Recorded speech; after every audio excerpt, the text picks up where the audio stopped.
Binigyan din ng DepEd na wala dapat bayad ang anumang worksheet na gagamitin sa Catch-up Friday. Espesyal na programa ng DepEd ang Catch-up Friday sa ilalim ng National Learning Recovery Program. Dito nakatutok ang pagtuturo ng mga guro sa pagbabasa. Wala pong nire-require ang kagawaran na dagdag expenses sa ating mga learners, sa kanilang mga magulang o pagbili ng mga booklets. Sa isang pahayag, hinikayat ng Teachers Dignity Coalition ang DepEd na itigil muna ang pagpapatupad ng programa.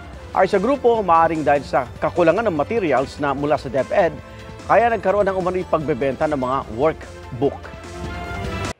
Mga kapuso, sama-sama tayong maging saksi. Mag-subscribe sa GMA Integrated News sa YouTube at para sa mga kapuso abroad, samahan niyo kami sa GMA Pinoy TV at sa www.gmanews.tv.